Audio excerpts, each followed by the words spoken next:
Hello students, इस video के अंदर हम करने वाले क्लास 6 हिस्ट्री का चैप्टर नंबर 6 जो कि है kingdoms, Kings and early Republic. इस चैप्टर के अंदर हम समझने वाले हैं उस टाइम की जब पे राजा लोग रूल करते थे, उनके किंगडम्स के बारे में। किंगडम्स वो जगह होती है, वो एरिया होता है जिस पे कोई किंग रूल करता है, कोई एक पर्सन का रूल होता है। और एन अर्ली रिपब्लिक का मतलब स्टूडेंट्स किस तरीके से वो लोग रूल करते थे, क्योंकि रिपब्लिक होता है स्टूडेंट्स वहाँ क्या रूल्स रेगुलेशंस जिनको कुछ लोग फॉलो करते हैं, किस टाइप की गवर्नमेंट है, क्या क्या किंगडम डिमांड करता है उसके सिटीजन से जो उसकी जगह के अंदर जहाँ वो रूल करता है रहते हैं। इन सारी चीज़ों को रिपब्लिक कहते हैं, रूल कहते हैं कि उनका जो किंग्स थे जो किंगडम के ऊपर रूल करते थे उनका जो रूल था वो किस तरीके था। इन सारी चीज़ों के बारे में हम पढ़ेंगे। अब उसके सबसे पहले एक छोटी सी स्टोरी आती है। इसमें जो शंकरन है वो जब उठता है तो उसको देखता है कि उसके जो दादा दादी हैं वो वोट करने जा रहे हैं और वो काफ़ी ज़्यादा एक्साइटेड वगैरह है। और फिर शंकरन ये सोच के काफ़ी ज़्यादा कंफ्यूज हो जाता है कि वो इतने एक्साइटेड क्यों हैं कि उनको वोट करने जाना है और उनको क्यों इतना एक्साइटमेंट, इतना अच्छा फील हो रहा है। तो जब वो पूछता है क्वेश्चन कि ऐसा क्यों है, तो उसके ग्रैंडफादर रिप्लाई करते हैं कि आज के टाइम में हम अपने खुद के रूलर्स सेलेक्ट कर सकते हैं। अब शंकर ने सोचता है मतलब इसका मतलब क्या है। इस चैप्टर के अंदर हम वही पढ़ने वाले स्टूडेंट्स। आजकल के टाइम में हम जो रूलर सेलेक्ट करते हैं हम उनको वोट के थ्रू करते हैं, राइट। ये करीबन जो चीज़ है ये रूल करने की कि हम वोट करके किसी को अपने रूलर को इलेक्ट कर सकते हैं जो हमारी कंट्री को संभालेगा, ये अभी कॉमन हुआ है स्टूडेंट्स। पूरे वर्ल्ड में मोस्ट ऑफ द कंट्रीज़ में वोट करके लोग अपने रूलर को सिलेक्ट करते हैं और ये करीबन लास्ट 50 ईयर्स से तक ही कॉमन हुआ है। इससे पहले इतना कॉमन नहीं था। अब क्वेश्चन ये होता है कि हाउ मेन बिकेम रूलर्स, लोग रूलर्स कैसे बने पास्ट में। अभी तो हम इलेक्ट करते हैं लोगों को, लेकिन पहले इलेक्शंस नहीं होते थे, पहले वोटिंग नहीं होती थी। पहले लोग कैसे रूलर्स बनते थे। सो आपने पढ़ा होगा, हमने जब हम ऋग्वेदा पढ़ रहे थे तो ऋग्वेदा में कुछ राजास के बारे में मेंशन था, राजास लोगों के बारे में मेंशन था। जैसे जैसे समय बीतता गया स्टूडेंट्स, जो ये जन लोग थे ना वो लोग कुछ स्पेसिफिक राजास को इलेक्ट करने लगे, मतलब अपने ही लोगों में से कुछ लोगों को इलेक्ट करने लगे जो उस ट्राइब में या उस विलेज में पूरी जगह को संभाल ले, उसको लीड करे। ओके स्टूडेंट्स, ऐसा होने लग गया। अब जैसे जैसे समय बीतता गया, करीबन 3000 साल पहले के करीब, इसमें थोड़ा चेंज आया। अब जन लोग सिर्फ राजा लोग को इलेक्ट नहीं करते थे, अब इलेक्शन का तरीका चेंज हो चुका था। अब जो इलेक्शन होता था वो इसकी बेसिस पे होता था कि जो राजा है वो क्या सेक्रीफाइस करता है। सेक्रीफाइस इन अ सेंस वो कौन कौन से सेक्रीफाइस, कौन से एनिमल्स को सेक्रीफाइस करता है, ठीक है। वो उसके पास कितना पैसा है, कितनी मनी है, वो कितना अपनी सोसाइटी को, अपने जिस एरिया में वो रहते हैं विलेज को इम्प्रूव करने के लिए वो क्या क्या कर सकता है, उसके पास कितनी ज़्यादा पावर है। इस सब के अराउंड जितने भी जन थे वो लोग राजास को इलेक्ट करने लग गए। ऐसे जो ये राजास का कॉन्सेप्ट था इलेक्ट करने का कि जन लोग यानी कॉमन लोग कैसे कुछ अनकॉमन लोगों को इलेक्ट करते हैं खुद के ऊपर रूल करने के लिए, ये कॉन्सेप्ट धीरे धीरे कर कर आया। सबसे ज़्यादा मेन जो वो होता था, रिचुअल होता था जिसको अगर कोई परफॉर्म करे तो वो राजा बन सकता है, वो था अश्वमेधा यानी कि हॉर्स सेक्रीफाइस, घोड़े को सेक्रीफाइस करना। अब पुराने टाइम में राजा लोग में भी रैंक्स होते थे, ठीक है। एक बड़ा राजा होता था, उसके नीचे छोटे छोटे राजाज होते थे, ओके। अब ये सब लोग एक ही एरिया के अंदर रहते थे, मतलब एक एरिया में एक राजा रहता है, ठीक है, ये इस एरिया को संभालता है। यहाँ एक और राजा रहता है, ये इस एरिया को संभालता है। यहाँ एक और राजा है, यहाँ एक और राजा, ऐसे करके हर जगह राजा रहते हैं और एक एक एरिया को, अपने अपने एरिया को संभालते हैं। अब मान लो जो यहाँ पे है, यहाँ पे जो राजा है, यहाँ पे कोई नया राजा आना चाहता है इस जगह पे, तो वो क्या करेगा, वो एक घोड़ा छोड़ेगा, ठीक है, एक घोड़े को, और पूरे जगह पे, पूरे शहर पे घुमाएगा। अगर कोई राजा जो इस एरिया में रूल करता है वो उसको जाने देगा तो इसका मतलब है उस बंदे ने एक्सेप्ट कर लिया कि ठीक है कोई नया राजा आ सकता है यहाँ पे, मैं खुश हूँ अगर कोई यहाँ पे रूल करना चाहता है तो जाने देगा। फिर को अगर वो यहाँ आ गया ये भी उसको जाने देगा। अगर कोई वो उस घोड़े को रोक दे, जो चलता हुआ घोड़ा उसको उसकी बाउंड्री में आएगा और उसको रोक दे, तो इसका मतलब ये राजा अब इस राजा से लड़ाई करेगा। यानी क्योंकि एक्सेप्ट नहीं कर रहा कि वो उसको चाहता है कि वो यहाँ का रूल बने, राजा का यहाँ रूल करे, तो इसका मतलब वो लड़ाई करेंगे। और अगर ये जीत गया तो उसके बाद ये एरिया भी इसका हो जाएगा और यहाँ पे ये राजा नहीं आ पाएगा। इस तरीके से कॉन्सेप्ट चलता था। ऑल्दो ये सारे राजा अलग अलग एरियाज को रूल करते थे, क्योंकि एरिया एक था और ये बहुत छोटे होते थे, ये लोग एक मीटिंग करते थे, स्पेसिफिकली मीटिंग्स करते थे ये लोग हर कुछ टाइम के बाद, डिस्कस करते थे कि अपने अपने एरिया में उनको क्या इम्प्रूवमेंट चाहिए, कोई किसी की हेल्प कर सकता है या नहीं कर सकता, क्योंकि काफ़ी छोटे छोटे एरियाज़ के हेड होते थे।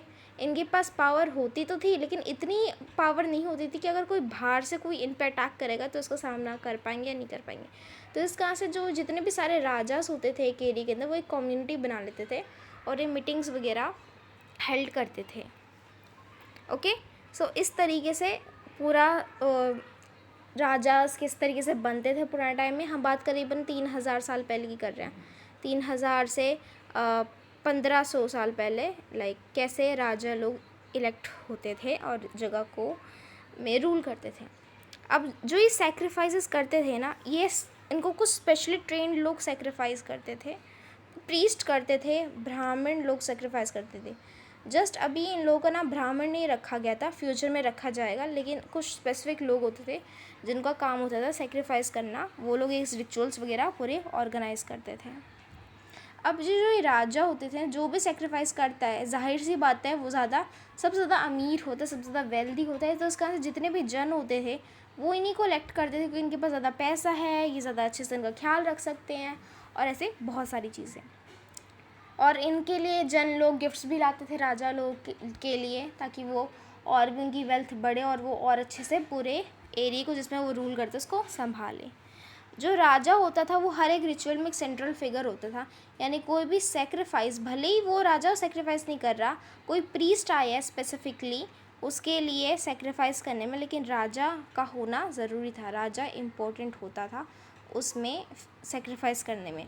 सिर्फ राजा भी नहीं, और जब भी सेक्रीफाइस होता था तो उसमें उसकी जो फैमिली होती थी उसको भी छोटे छोटे कुछ रिचुअल्स परफॉर्म करने होते थे, छोटे छोटे से कुछ रिचुअल्स होते होंगे जो फैमिली वगैरह भी परफॉर्म करती होगी। जो एक राजा है वो जहाँ बैठता था, जहाँ वो रूल, जहाँ जिस रूम से वो रूल करता था, जिस एरिया में वो बैठता था, उसके पास कोई एक स्पेशल सीट होती थी जिसको हम उसका थ्रोन कह सकते हैं, या तो उसके पास टाइगर स्किन होती थी, मतलब वो टाइगर स्किन पहनता था, टाइगर के स्किन से बने हुए कपड़े वगैरह वो पहनता था, वो उसकी शो करने के लिए कि वो थोड़ा अलग है, वो उनका रूलर है और ये सब। और उसका चैरिटियर वो होता है, जैसे आपने देखा है वो एक चैरेट सा होता है, ये गाड़ी का बैठने का, जिसके ऊपर ये राजा लोग जाते थे एक जगह से दूसरी जगह, आगे घोड़े से होते हैं, तो उनके साथ एक और बंदा होता है, राइट, जो उनके साथ उनकी मदद करता है जब भी वो बैटल्स में ज़्यादा लड़ाई करने में जाते हैं, तो उनका वो होता है। अब वो उनका कंपेनियन होता था, एक चैरिटियर होता था एक राजा के साथ हमेशा से, और जो उसका विटनेस भी होता था उसकी एक्सप्लोर्स का और ग्लोरी का, कि उसने क्या क्या अचीव करा, कैसे कैसे अचीव करा, वो क्योंकि उसके साथ हमेशा रहता था। अब जैसे कि हमने पढ़ा रिलेटिव्स वगैरह भी थोड़े बहुत सेक्रीफाइसेस करते थे। और जो बाकी राजास होते थे, जब कोई नया राजा इलेक्ट होता था या कोई राजा सेक्रीफाइस करता तो वो सिर्फ देखने आते थे, वो बस देखते थे, बैठते थे और जितने भी रिचुअल्स हो रहे सेक्रीफाइस उनको देखते थे। जो प्रीस्ट होता था उसका ही काम होता था वो पूरा सारे रिचुअल्स के तौर तरीक़ों को करने का। वो एक काफ़ी ज़्यादा प्योर पानी, मतलब वर्शिप करा हुआ पानी, चढ़ाया हुआ पानी वो राजा के ऊपर डालता था, उसको ब्लेस करता था। और जो ऑर्डिनरी लोग होते थे वो चीज़ें लेकर आते थे, गिफ्ट्स वगैरह लेकर आते थे। लेकिन कुछ लोग, हम कहते थे उस टाइम के अंदर लोगों को अलग अलग कैटेगरीज में बांट दिया गया था। तो एक बुरी बात हुई थी उस टाइम पे, लोगों को कैटेगरीज में बांट दिया गया था। तो जो सबसे लोएस्ट कैटेगरी के लोग होते थे, जिनको हम शूद्रास कहते थे, उनको इस रिचुअलों को अटेंड करने से मना करा गया था। उनको कहा गया था कि उनको ये रिचुअल्स वगैरह अटेंड नहीं करने। अब हम इस पूरे कास्ट सिस्टम के बारे में बात करते हैं, जिसमें लोगों को डिवाइड कर दिए थे। इसको कहते थे वर्ना कहते थे। अब हम वर्ना पढ़ते हैं, वर्ना क्या होता है। We have so many books that were compose in North India. हमारे पास बहुत सारी बुकें जो नॉर्थ इंडिया में कंपोज करी गई हैं। ये स्पेशली उस एरिया में कंपोज करी गई हैं, गंगा यमुना के एरियाज़ में। गंगा, जैसे गंगा नदी हमारी यहाँ से बहती है और यमुना नदी बहती है, और इसके आसपास जितनी भी उनकी ट्रिब्यूटरीज वगैरह बहती हैं, इन सब के एरिया के आसपास ही ये किताबें लिखी गई हैं। जो ये सारी किताबें हैं, ये लेटर वैदिक पीरियड में लिखी गई हैं, जिनके बारे में मैंने आपको बताया था स्टूडेंट्स कि हमारे पास 2 वैदिक पीरियड है। एक हमारे पास है अर्ली वैदिक पीरियड, जिसमें ऋग्वेदा लिखी गई है, और हमारे पास एक लेटर वैदिक पीरियड है, जिसके अंदर और भी बहुत सारी अलग अलग किताबें लिखी गई हैं। अब ये सारी बुकें हैं हमारे पास, समरवेदा, यजुर्वेदा, अर्थवेदा, और एक और बुक भी है हमारे पास, उपनिषद है हमारे पास, और एक और भी है वेदांता। ठीक है, ये सारी बुकें हैं हमारे पास। ये सारी जो बुकें हैं, ये एक ग्रुप बनाते हैं, जिनको हम मंडला कहते हैं, जिसके बारे में अभी आपको इतना समझना ज़रूरी है। लेकिन हाँ, ये पूरा जो नई बुकें हैं लेटर वैदिक पीरियड, उनको मंडला कहते हैं, जिनमें ये सारी किताबें आती हैं, और उसके साथ साथ उपनिषद वगैरह भी आती हैं और वेदांता आती है। अब ये सारी बुक को प्रीस्ट वगैरह ने बनाया है, लिखा गया, कंपोज करा गया है, जिसमें डिस्क्राइब करा है कि कैसे कैसे रिचुअल्स परफॉर्म करे जाते थे। इन बुकों के अंदर रूल्स भी लिखे हैं सोसाइटी में, कि सोसाइटी को किस तरीके से चलाना है, बैटल्स को किस तरीके से लीड करना है, बैटल के किस तरह से रूल है, लोगों को किस तरीके से ट्रीट करना है, किस बंदे का कौन सा ऑक्यूपेशन है, और जिन लोगों का जौन सा ऑक्यूपेशन है उसके हिसाब से उनको किस कैटेगरी में बांटा जाए, ये सारी चीज़ें भी मेंशन करेगी। ओके, अब बहुत सारे ग्रुप्स होते थे सोसाइटी के अंदर इस टाइम पे। प्रीस्ट होते थे, वॉरियर्स होते थे, फार्मर्स होते थे, चरवाहे होते थे, ट्रेडर होते थे, craft persons, labourers, fisher, folks होते थे, फार्मर्स, ट्रेडर्स होते थे, स्टोरी टेलर्स होते थे, कोर्ट पोइट्स होते थे, जो कहानियाँ लिखने वाले लोग होते थे, स्क्राइब्स होते थे, जो लिखने का काम करते थे। जो प्रीस्ट और वॉरियर्स होते थे वो ज़्यादातर अमीर लोग होते थे, और उसके बाद फार्मर्स और ट्रेडर्स भी काफ़ी कुछ अमीर होते थे। अदर्स जैसे कि herders, craft persons, labourers, fishing करने वाले, इन सबको वर्ना की कास्ट में, इन सारे लोगों को, जितने भी हमने बोले अब कि कुछ ट्रेडर्स होते थे, कुछ हमारे पास लड़ाई करने वाले होते थे, कुछ प्रीस्ट होते थे, कुछ चरवाहे होते थे, कुछ क्राफ्ट करने वाले होते थे, कुछ लेबरर्स होते थे, इनको हमने कैटेगरीज में बांट दिया था, जिनको कहते थे वर्नास। ओके, अब एक डिवाइड करा गया था प्रीस्ट लोगों ने। प्रीस्ट जो रिचुअल सेक्रीफाइस करते थे, उन्होंने डिवीज़न करी। उन्होंने प्रीस्ट लोगों ने, जितने भी प्रीस्ट जिन्होंने ये सारी चीज़ें बनाई, उन्होंने अपना नाम रखा ब्राह्मण। क्या उन्होंने अपने आप को कहा, हम लोग क्या है, ब्राह्मण है, और हम सबसे ऊपर हैं। अब जो ब्राह्मण थे उनका क्या रोल था, उनको कहा गया था कि उनको स्टडी करेंगे और वो पढ़ाएंगे वेदास को, रिचुअल्स परफॉर्म करा करेंगे और किंग्स के लिए, और गिफ्ट्स को लिया करेंगे।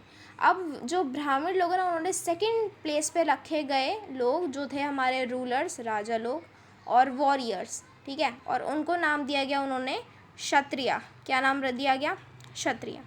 अब जो क्या काम दिया गया क्षत्रियों को, कि जो क्षत्रिय लोग होंगे वो लोग क्या करेंगे, वो लोग हमारी जगह को, जहाँ हम लोग रहते हैं, जिस हमारी जो विलेज है या जो हमारा टाउन है, उसको प्रोटेक्ट करेंगे, लड़ाइयाँ लड़ेंगे और लोगों को बचाएंगे।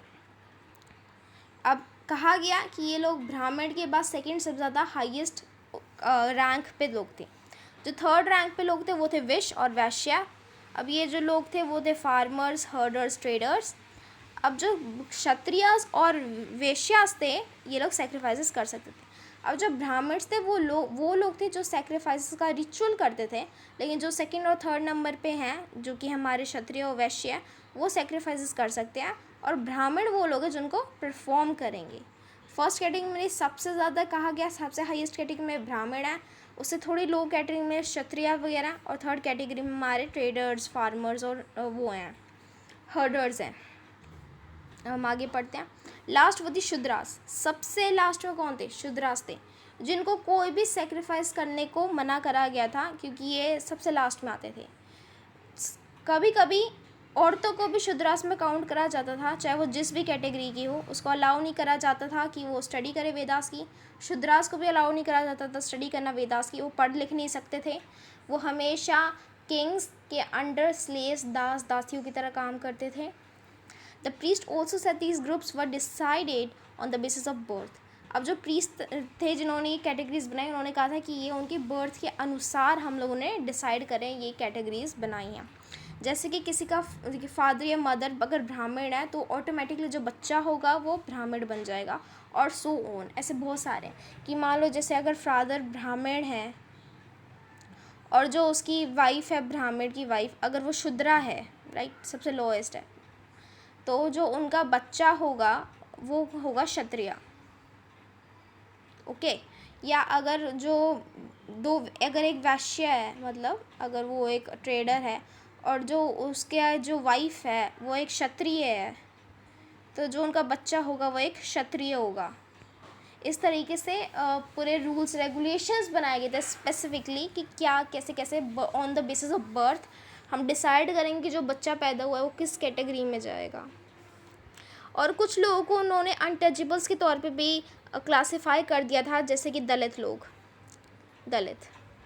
दलित एक शूद्रा कैटेगरी से बिलोंग करने वाली कास्ट है। इनको डिक्लेयर कर दिया था ऑलमोस्ट अनटचेबल्स, कि इनको आप छू भी नहीं सकते, और ये बहुत बुरी बात थी। अब इन अनटचेबल्स की कैटेगरी में उन्होंने कुछ क्राफ्ट पर्सन्स को, हंटर्स और गैदरर्स को, जिनको हम कहते थे, जो अभी भी यट ट्राइब्स थे, अभी भी वो जंगलों के अंदर रहते थे, इस कारण से उनको ऐसे डिक्लेयर कर दिया गया कि वो सोसाइटी का पार्ट ही नहीं है। और उन लोगों को भी जो बरियल्स या क्रीमेशन प्रोसेस का पार्ट थे, मतलब जैसे किसी की डेथ होती थी तो जो लोग होते थे जो बॉडी को साफ़ करते थे, उनको जलाते थे, उनको भी कह दिया गया कि ये अनटचेबल्स हैं, इनको छूते नहीं, अगर तुम इनको छूओगे तो तुम्हें पाप लगेगा और पता नहीं क्या क्या होगा। अब जो प्रीस्ट कहते थे वो कि इन लोगों से कांटेक्ट करना पॉल्यूटिंग था, और अगर किसी ने जो बड़ी कैटेगरी को बिलोंग करता है इनको टच कर ले तो तुम्हें अपने आप को प्योर करना पड़ेगा, और उसके लिए फिर अलग से सैक्रिफाइसेस और रिचुअल होंगे, फिर तुम्हें अलग से पैसे निकालने पड़ेंगे। ऐसे कर ट्रीट करते थे। Many people did not accept this system of varna laid down by the Brahmin. बहुत सारे लोगों ने इस सिस्टम को एक्सेप्ट नहीं करा जो ब्राह्मण लोगों ने ले डाउन करा। सारे कुछ किंगों ने सोचा कि वो लोग प्रीस्ट से ऊपर थे, कुछ ने कहा कि बर्थ डिसाइड नहीं कर सकता कि बंदे को किस कैटेगरी में जाना जाए, और कुछ लोगों ने कहा कि इसमें कोई डिफरेंस नहीं आना चाहिए लोगों के बेसिस पे कि वो लोग कौन सा काम करते कि बेसिस में हम लोगों को डिवाइड करें। कुछ लोगों ने कहा कि हर किसी को रिचुअल्स करनी चाहिए, सेक्रीफाइस करनी चाहिए, और किसी ने कहा कि अनटचेबिलिटी की जो ये प्रैक्टिस है ये होनी ही नहीं चाहिए। बहुत सारी एरियाज थे सब कॉन्टिनेंट के जिन पे इन रूल्स का कोई असर नहीं हुआ, जिनका एक एग्जांपल हमारा नॉर्थ ईस्ट में इस चीज़ों पे ज़्यादा असर नहीं पड़ा, क्योंकि वहाँ इतनी लीडरशिप वगैरह नहीं होती थी, वहाँ हमें अभी भी ट्राइबल कम्युनिटीज़ थी, वहाँ अभी भी शेयरिंग और केयरिंग वाला मोटो चलता था।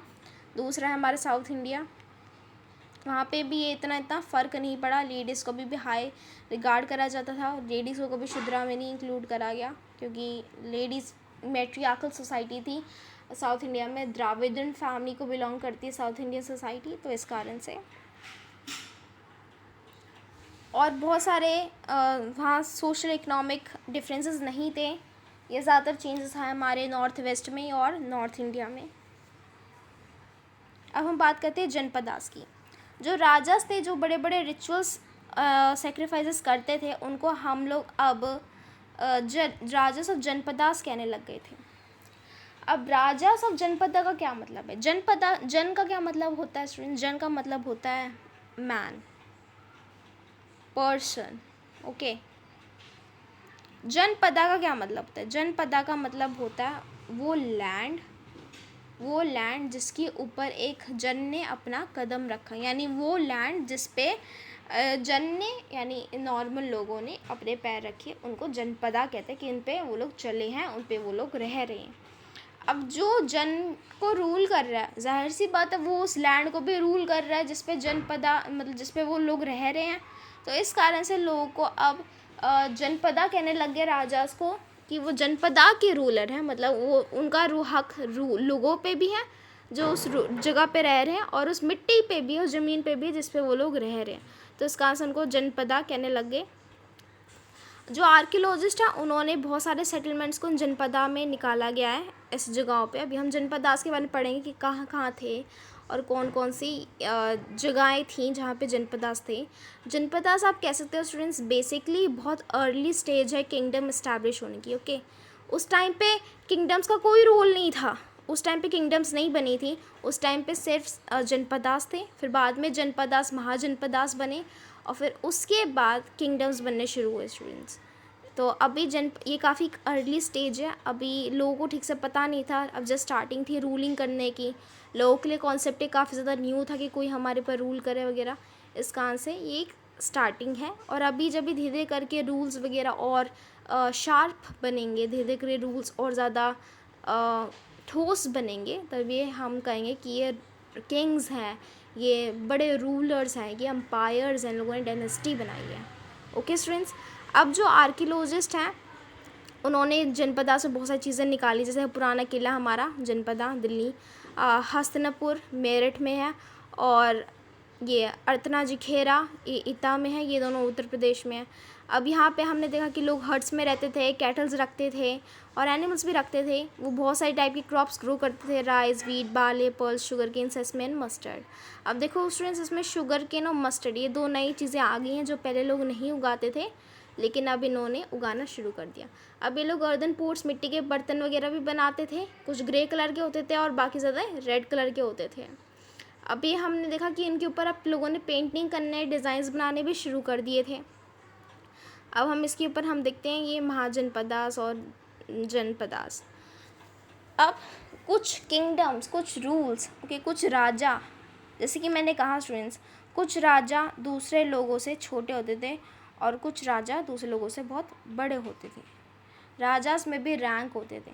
तो जो छोटे राजास थे वो जनपदा के रूलर थे, जो बड़े राजास थे वो महाजनपदा के रूलर्स थे। अब जैसे कि हम महाजनपदा देखते हैं, ये सारे अलग अलग हमारे पास जनपदास हैं जहाँ पे लोग रूल करते थे। हमारे पास है ये खुरू, पंचाला, अवंती, वाजी, मगधा, अंगा, ऐसे टाइप के ये सारे हमारे पास महाजनपदा ये जनपदास हैं। महाजनपदास इनमें से कौन से हैं? अवंती, मगधा और अंगा, ये सारे स्टूडेंट्स हमारे महाजनपदास हैं। ये खुरू, पंचाला, वाजी, गंधारा ये हमारे जनपदा हैं। अब इनकी कैपिटल्स भी हैं हमारे पास, ये तक्षशिला, हमारे पास ये हस्तिनापुर, हमारे पास है कौशाम्बी, राजगिरा, वैशाली, उज्जैन, ये सारे यहाँ की कैपिटल्स हैं। अभी कैपिटल्स क्या होती हैं? कैपिटल्स होती हैं वहाँ जहाँ पे हम सबसे इजी वे में कह सकते हैं कैपिटल्स वो होती हैं जहाँ पे रूलर रहता है, जो पूरे एरिया को रूल करता है, जो किंग होता है वो जहाँ पे रहता है वो वहाँ की कैपिटल होती है। कैपिटल में ज़्यादातर मीटिंग्स होती हैं, बोर्ड मीटिंग्स होती हैं, लोग बाहर बाहर से आते हैं, किंग से मिलने आते हैं, सभाएँ जितनी भी होती हैं कैपिटल में होती हैं।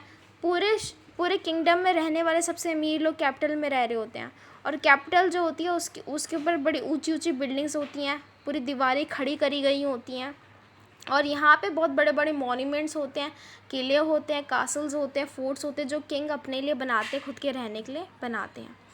अब इनका रीजंस भी बहुत सारे हो सकते हैं कि किंग ये क्यों बनाते थे। सबसे पहला रीज़न्स होता है किंग को डर लगता है कोई हमारे पर अटैक ना कर दे, क्योंकि हमारे पास इतना पैसा है ना, कोई और राजा हमारे पर अटैक ना कर दे, इसका से वो प्रोटेक्शन की मांग करते होंगे, इसका से शायद इतने बड़े बड़े किले बनते होंगे। एक और रीज़न हो सकता है कि इतने ज़्यादा बड़े बड़े किंग फोर्ट्स वगैरह इसलिए बनते होंगे कि कुछ रूलर्स शो ऑफ करना चाहते थे कि लाइक मैं कितना अमीर हूँ, मेरे पास कितना पैसा है, और इस तरीके से होते बड़े बड़े स्कल्पचर्स, इतने बड़े बड़े आर्किटेक्चर्स पीसेस बनाते थे, वॉल्स बनाते थे अपने पूरे शहर के अराउंड, अपने पूरे किंगडम के अराउंड, लोगों को दिखाने के लिए कि देखो मेरे पास इतना पैसा है और मैं इतना अच्छा ग्रेट रूलर हूँ। ओके, अब इसके ऊपर बहुत सारे पैसे भी लगते थे। ओके, इसके लिए इन पैसों के करने के लिए बहुत सारे चीज़ों को बनाने, सबसे पहले तो इन चीज़ों को बनाना ही बहुत बड़ी चीज़ थी। एक कुछ छोटी मोटा नहीं कि इसको कुछ 100 लोग बना लेंगे, इनको बनाने में हज़ारों लोग लगते थे और बच्चे लगते थे। तो उस टाइम पे लोगों से काम कराया जाता है कि तुम अपने राजा के लिए काम करो। तो नॉर्मल लोग जो हम कह सकते हैं जो सबसे लोएस्ट कैटेगरी के लोग होते थे, शूद्रास वगैरह, उनसे काम करवाया जाता था, नौकरों से काम कराया जाता था। तब उस टाइम पे स्लेव वाला कॉन्सेप्ट आया था कि तुम जो सबसे लोएस्ट कैटेगरी के लोग होते हैं जो तुम्हें ना भी नहीं भूल सकते, तुम उनसे काम कराओ, उनको एक्सप्लॉइट करो, उनका यूज़ करो, उनको डिग्रेड करो। ओके, अब इन चीज़ों को बनाने में पैसा भी तो बहुत लगेगा। तो इस कहाँ से एक कॉन्सेप्ट आया टैक्स का कॉन्सेप्ट आया कि हम टैक्स देंगे। अब जो ये राजा है, अब ये राजा के नीचे भी तो नौकर है, अब इन नौकरों को कुछ तो देना पड़ेगा ना, ताकि ये नौकर अपना पेट भर सके, क्योंकि राजा के लिए काम करे, उसका हम कुछ और काम नहीं कर रहे। तो इस कहाँ से अब इनको पैसे देने चाहिए। अब एक राजा है, अब उसके पास शहर है, एक पूरा किंगडम जिस पर रूल कर रहा है। मान लो साइड वाला किंगडम उस पर अटैक कर दे, तो उसकी प्रोटेक्शन के लिए क्या चाहिए, आर्मी चाहिए, सोल्जर चाहिए। अब ये सोल्जर क्योंकि दिन रात राजा की प्रोटेक्शन, किंगडम की प्रोटेक्शन में लगे रहेंगे, इसका मतलब कुछ और काम नहीं करे, इस कारण से इनको पैसे चाहिए होंगे अपना घर चलाने के लिए, अपना पेट भरने के लिए। तो ये सारे पैसे कहाँ से आएंगे। उन पैसों के लिए स्टूडेंट्स टैक्सेस लगते थे, हम पैसे देते थे, टैक्सेस लेते थे। जितने भी लोग होते थे किसी किंगडम के अंदर, उनके अंदर जितने भी लोग हैं, वो जो भी काम करते थे, वो अपनी सैलरी का, अपनी इनकम का, अपने पैसों का कुछ पोर्शन, करीबन 1/6, 1/5 या 1/10 राजा को देते थे एज अ टैक्स। अब जो ये टैक्स था, ये बेसिस करता था, डिपेंड करता था कि वो बंदा काम क्या करता है। ओके, क्या काम क्या करते हैं वो। अगर कोई फार्म है तो वो 1/6 पैसे देगा, कि जितना भी उसने कमाया अपनी ज़मीन से, अपने खाने को बेच के, अपनी क्रॉप से, उसका वो। कोई क्राफ्ट पर्सन तो उसने जितने भी क्राफ्ट्स बनाए उनको बेचे तो कितने पैसे आए। कोई ट्रेडर है तो वो देश से बाहर ट्रेडिंग करता है, तो उसमें कितने पैसे आने जाना हुआ, उसका थोड़ा सा पार्ट। ये सब दे के वो किंग को देते थे, और किंग उसके बदले में लोगों की प्रोटेक्शन करता था, किले बनवाता था, अपनी आर्मी को पैसे देता था, आगे जाके और भी बहुत सारे वेपन्स बनवाना, हथियार बनवाना, सिटी को प्रोटेक्ट करना, ऐसी चीज़ें करते थे। और कुछ लोग जैसे कि जो हंटर्स और गैदरर्स हैं, मान लो यहाँ एक जंगल का छोटा सा एरिया पूरे किंगडम के अंदर, अब यहाँ पे हंटर गैदरर्स रहते हैं। ये कुछ काम नहीं करते, जो भी काम करते हैं फॉरेस्ट से करते हैं। तो पर मंथ ये जितने भी हंटर गैदरर्स होते थे, ये फॉरेस्ट से निकलने वाली चीज़ें भी किंग को देते थे, जैसे लकड़ियाँ हो गई, या क्लोथ हो गया, या कुछ भी हो गया, जो भी निकला फॉरेस्ट के अंदर से, वो देते थे, नट्स वगैरह, किंग को एज अ टैक्स। क्योंकि बस कोई पैसे का कॉन्सेप्ट नहीं था, ये लोग पैसों से लेना देना नहीं करते, अभी भी ये लोग बार्टर सिस्टम पे थे। तो इस कारण से किंग से इतने कनेक्शंस नहीं थे, ना ही नॉर्मल लोगों से, तो जो वहाँ रह रहे थे। तो इस कारण से ये लोग जो भी निकलता था उसका थोड़ा पोर्शन किंग को दे देते थे। कुछ ऐसे लोग होते थे जैसे शूद्रास वगैरह, तो वो तो स्लेव का ही काम करते थे किंग के लिए, वो तो वहीं रहते भी थे किंगडम उसके अंदर, पैलेस के अंदर, तो उनको कोई पैसे नहीं देने, उनको बस रोज़ का खाना और कपड़े दे दिए जाते थे, तो ऐसे उनकी कोई सैलरी नहीं होती थी। अब एग्रीकल्चर में क्या क्या चेंजेस आ रहे थे इस टाइम के अराउंड, जब नए नए बड़े बड़े किंगडम्स बनने लग गए थे। अब सबसे बड़ा चेंज आ रहा था आयरन प्लोशेयर का यूज़, यानी सबसे बड़ा था हमारा आयरन का यूज़ बहुत बढ़ रहा था, हर काम के लिए आयरन का यूज़ बढ़ रहा था। सबसे ज़्यादा आयरन का यूज़ बढ़ रहा था एग्रीकल्चर में। अब मिट्टी खोदने के लिए ना, नॉर्मली लोग जो यूज़ करते थे ना, वो लकड़ी के बने होते थे, और इस कारण से मिट्टी सही से खुदती ही नहीं थी।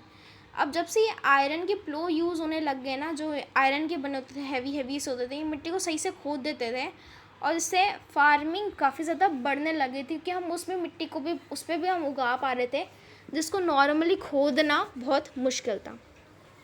एक और चीज़ हो रही थी जो बहुत बढ़ रही थी काम में करना, वो थी ट्रांसप्लांटिंग करना। प्लांट्स को पहले छोटे उसमें उगाना, छोटे पोट्स में, और फिर अगर वो स्प्राउट करते हैं, जर्मिनेट करते हैं, उसके बाद उनको फील्ड में उगाना।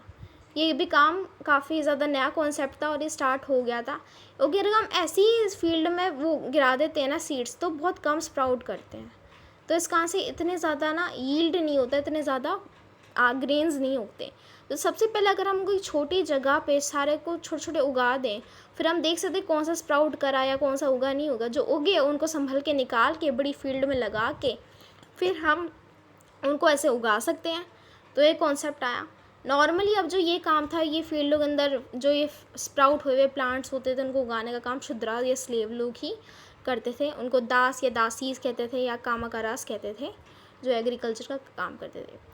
अब हम मगधा की बात करते हैं, जो कि महान जनपदा था। जब जनपदास और महाजनपदास बन रहे थे, उनमें से सबसे पावरफुल किंगडम जो था वो मगधा का किंगडम था। अब मगधा का किंगडम करीबन इतना पावरफुल करीबन 200 सालों में हुआ था। करीबन 200 ईयर्स में जो मगधा का किंगडम था वो इतना पावरफुल हुआ।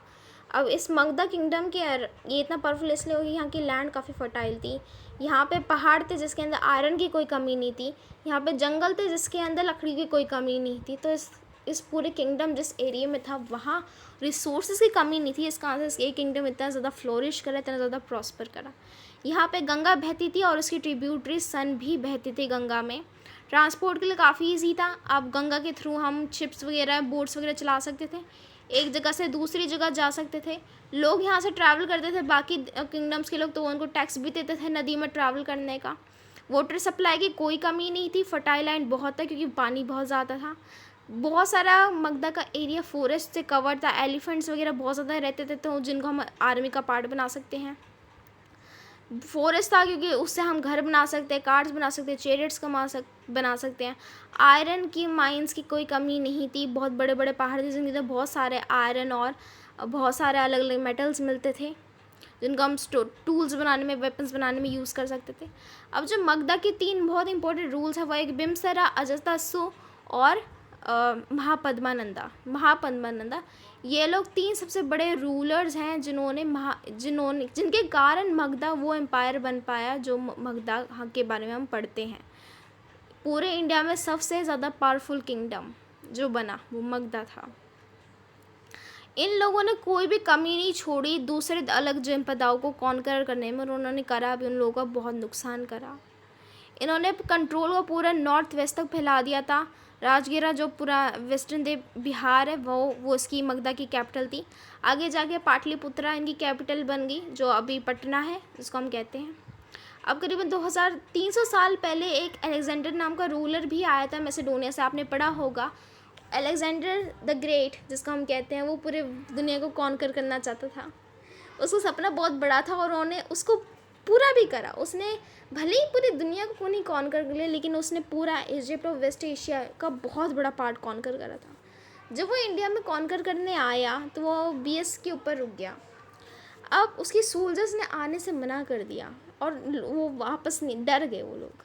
क्यों डर गए वो लोग वहाँ इंडिया को अटैक करने से? क्योंकि इंडिया के पास काफ़ी ज़्यादा चैरियट्स थे, इंडिया के पास फुट सोल्जर्स जो पैरों चल के वार करते वो सोल्जर्स बहुत सारे थे, और एलिफेंट्स बहुत सारे थे।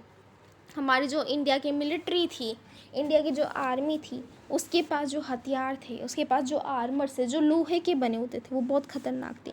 जो ये एलिफेंट्स होते थे ये इतने ख़तरनाक होते थे जो अलेक्जेंडर की आर्मी को कुचल देते थे अपने पैरों से। इसका से सोल्जर्स इतने डर गए कि उन्होंने इंडिया को कॉन्कर नहीं करा और वो लोग वापस चल पड़े। अब हम वाजी के ऊपर एक क्लोजर लुक देते हैं कि वाजी जो ये जगह थी वो क्या थी। जैसे कि मगधा एक बहुत बड़ा किंगडम था, पर वहाँ एक चीज़ थी, वहाँ पे एक रूलर रूल करता था। ओके, वहाँ पे मोनार्की थी। लेकिन जो वाजी है जिसकी कैपिटल वैशाली थी बिहार में, उसके अंदर दूसरी टाइप की गवर्नमेंट थी जिसको हम संघा कहते थे या गना कहते थे। अब ये संघा या गना क्या होता है? इसके अंदर होता है कि एक रूलर नहीं होता, बहुत सारे रूलर्स होते हैं जिनकी कम्युनिटी होती है जो पूरे किंगडम को चलाती है। ये लोग साथ में बैठते हैं और फिर उसके बाद डिसाइड करते हैं कि कौन कौन से चीज़ें होनी चाहिए, कौन सी नहीं होनी चाहिए। ये साथ में रिचुअल्स परफॉर्म करते हैं, असेंबलीज में मिलते हैं, डिसाइड करना चाहिए क्या करना चाहिए और कैसे करना चाहिए, डिस्कशंस और डिबेट करते हैं। और अगर कोई बाहर की एनिमी अटैक करे तो उसके बाद डिस्कस करते कहते कि थ्रेट का कैसे सामना करना चाहिए। अब जो औरतें होती थी, जो दासीज होते थे या जो कामकाराज यानी जो लेबरर्स होते थे, वो लोग इन असेंबलीज में पार्ट नहीं ले सकते थे, वो लोग इन राजास का पार्ट नहीं बनते थे। आप इसको ज्यूम कर सकते हो कि स्टूडेंट्स के जो पहले वो राजास का कॉन्सेप्ट था ना कि एक जगह पे बहुत सारे राजास होते थे, समझ लो वही अब ये कॉन्सेप्ट है। ये इसका काफ़ी ज़्यादा मॉडर्नाइज्ड वर्जन है, काफ़ी ज़्यादा न्यू वर्जन है ये संघा। ओके, जिसके अंदर ये बहुत सारे राजा साथ में रूल करते थे। अब जो बहुत बुद्धा और महावीरा थे, बुद्धा कौन थे? जिन्होंने बुद्धिज़्म के जो फाउंडर है वो, और जो महावीरा हैं जो जैनिज़्म के जो फाउंडर है वो जो थे वो गना या संघा के पार्ट थे, वो यहीं के प्रिंस थे। ओके, अब संघा के बारे में हमें सबसे ज़्यादा पता चलता है जब हम बुद्धिस्ट बुक्स पढ़ते हैं जो गौतम बुद्धा के बारे में लिखी गई हैं। अभी हमारे एक छोटा सा हमें एक वो दिखाया गया है हिस्ट्री में कि जो अजातशत्रु है और जो वाजिस है उनके बीच में एक ये बुक में लिखा गया है, एक बुद्धिस्ट बुक में, कि क्या हुआ था जब उन दोनों के बीच में लड़ाई पड़ी थी। तो जो ये Ajatashatru, yes I am sorry students, इसका नाम क्या है, ये अजातशत्रु है। जो ये ना वाजिस पे अटैक करना चाहता था, इनकी किंगडम्स पे। तो इस कहाँ से इसने ना अपने मिनिस्टर को, एक ये वसाकारा नाम का एक मिनिस्टर था, उसको बुद्धा के पास भेजा ये जानने के लिए कि क्या करना चाहिए, लड़ाई करनी चाहिए या नहीं करनी चाहिए, ये लोग स्ट्रांग है, कितने स्ट्रांग है। तो उसके बाद उन्होंने उससे कुछ क्वेश्चंस बुद्धा ने उसको वसाकारा को बताए कि अगर वो कि उनको हराना मुश्किल होगा और वो प्रॉस्पर करते रहेंगे अगर वो पूरे सही से मीटिंग्स करेंगे, वो साथ में रहेंगे और एक्ट करेंगे, कुछ कोई भी प्रॉब्लम आती है वो जितने भी रूल्स इस्टेब्लिश करेंगे उनको सही से फॉलो करेंगे, वो अपने एल्डर्स की सुनेंगे, एक दूसरे को रिस्पेक्ट करेंगे, सपोर्ट करेंगे। और जो वाजी वूमेन थी उनको कोई भी उनको ब्रूटली ट्रीट नहीं करेगा, बुरी तरीके से अगर वो लोग ट्रीट नहीं करेंगे। जो अगर वो चैत्यास होते, जो छोटे छोटे मंदिर होते लोकल में, टाउन्स और विलेज में, उनका ख्याल रखेंगे तो। और जो उनके सेंट्स होते थे, जो अगर कोई और डिफरेंट रिलीजियस बिलीफ को वो करते हैं, मानते हैं, और वो उनको वो नहीं करेंगे, उनको अबॉलिश नहीं करेंगे, उनको मना नहीं करेंगे, अगर वो ये सारी चीज़ें करेंगे तो ये जो वाजिस हैं ये डिस्ट्रॉय नहीं होंगे, ये प्रॉस्पर करते रहेंगे। तो ये अजातशत्रु है, ये यही जानना चाहता था कि ये वाजी लोग कब वीक होंगे और ताकि मैं इन पर अटैक करूँ। लेकिन फिर बुद्धा ने उनको बता दिया कि अगर ये चीज़ें वो लोग करते रहेंगे तो ये कभी इनके ऊपर तुम अटैक करोगे, तुम नहीं जीतोगे। लेकिन अगर ये लोग में से एक भी चीज़ मना कर दी करनी तो तुम इन पर अटैक करोगे और ये तुम जीत जाओगे। तो ये था। अब जो ये राजास थे ये संघर्ष पे कॉन्कर करना चाहते थे, मतलब जो ये महाजनपदास हैं और ये जो जनपदास है, जो इनके रूलर्स थे, इनके ऊपर अब एक बंदा रूल करता था। ओके, सिर्फ ये वाजिस और कुछ ही जनपदास हैं जिनके ऊपर ऐसे मीटिंग्स होती थी, जिनमें से बहुत सारे रूलर्स होते थे। मोस्टली जितने भी जनपदास और महाजनपदास थे उनके जो रूलर थे वो एक ही बंदा था। अब बहुत सारे इन लोगों ने इनकी कम्युनिटी के ऊपर ये संघा पे अटैक करना शुरू करा, लेकिन वो कभी कर नहीं पाए। नेवरदलेस 1500 साल पहले इन्होंने कॉन्कर कर दिया।